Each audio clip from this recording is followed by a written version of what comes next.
Allegedly, the story goes like this. Billy Wilder runs into Louis Malle. This is in the late 50s or early 60s. And Louis Malle just made his most expensive film, which has cost $2.5 million. And Billy Wilder asks him what the film is about. And Louis Malle says, well, it's sort of a dream within a dream. And Billy Wilder says, you just lost $2.5 million. The movie he was referring to is Louis Malle's Black Moon, a post-apocalyptic take on Alice in Wonderland. The film is opaque, sometimes clumsy. It is the most intimate of my films, the French director admits. I see it as a strange voyage to the limits of the medium, or maybe my own limits. Alas, Billy Wilder was right. Black Moon bombed when it was released in 1975. The film was unsuccessful due to the fact that, well, frankly, it makes little to no sense. It rejects cause and effect in favor of imagery and atmosphere. Regardless, audiences on the whole do not like to be confused. The thing is, I know as a viewer, the minute I start getting confused, I check out of the movie. Confusion is not only frustrating, but cuts off engagement and makes us feel undermined. Have you ever felt dumb for not understanding a movie?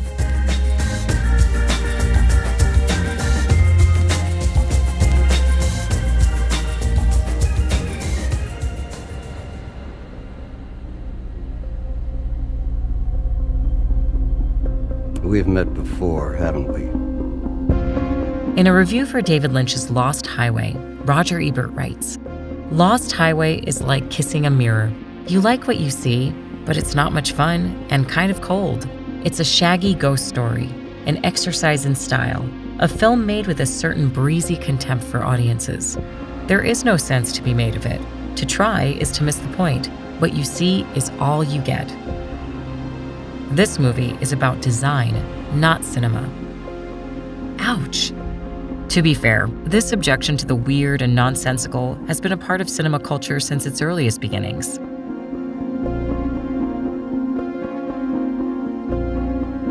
Quelle était la règle d'écriture? La règle était refuser toute image qui pouvait avoir une explication rationnelle, ou des souvenirs, ou due à la culture, c'est-à-dire toute image qui nous apparaissait. Et nous la trouvions impressionnante, qui nous impressionnait, on l'acceptait sans discuter.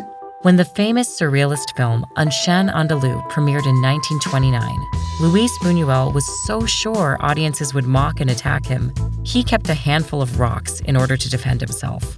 No one knows for sure whether this is true or not. Either way, the eyeball scene is still quite shocking to this day. As you can see, dreams trouble us. They disturb us. They show us uncomfortable things and take us to the darkest areas of our subconscious. Nothing is more frightening than our id, i.e. our illicit desires, wrestling with our superego, i.e. our moral conscience, which is why dream sequences work so well in horror movies.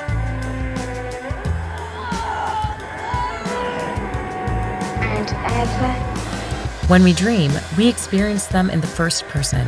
Feelings of ecstasy and despair resonate more intensely in our dreams than in life. A movie, however, is a third-person-based medium. So while they can be great at expressing the experience of dreaming, ultimately we are still observers rather than active participants. That is not to say we can't be engrossed or involved, but there will always be a disconnect between dreaming in your sleep and watching a dream play out on screen. A movie is a waking dream that we know consciously isn't real. But when we dream, we don't actually know we're dreaming. Most of the time. By becoming lucid, you mean just knowing that you're dreaming, right? Yeah, and then you can control it. They're more realistic and less bizarre than non-lucid dreams. Another reason dream sequences are so divisive is that mostly they're cliches, so woven into the language of film that they've become so familiar to the point of being ineffectual. But, of course, when they work.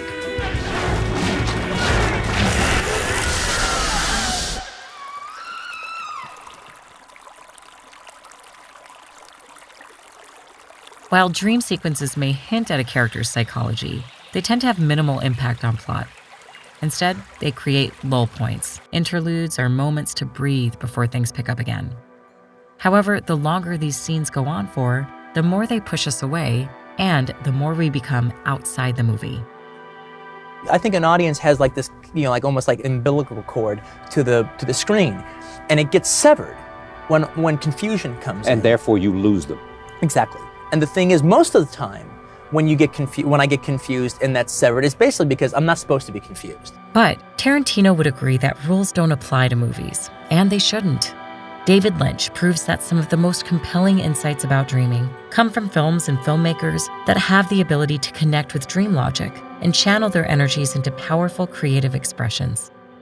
I don't know why people expect art to make sense, Lynch says, but they accept the fact that life doesn't make sense.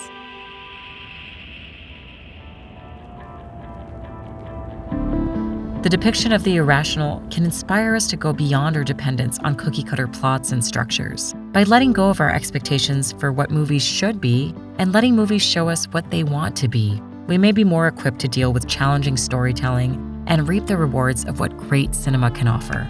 Bravo!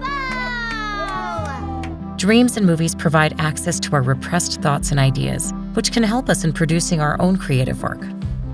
Freud supported this notion when he said, "The disagreeable sensation which such dreams arouse is simply identical with the antipathy which endeavors, usually with success, to restrain us from the treatment or discussion of such subjects, and which must be overcome by all of us if, in spite of its unpleasantness, we find it necessary to take the matter in hand."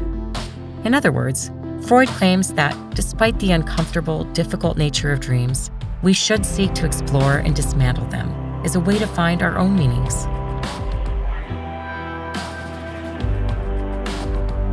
So the next time you feel confused or frustrated, remember that dreams are not puzzles. There is nothing to be solved. Interpretations of what they mean are sufficient. Take the experience, compare them to your own dreams, if you can remember them. By doing so, you'll discover how universal they really are. Because in the end, Remember what Mr. Halloran said. It's just like pictures in a book, Danny. It isn't real.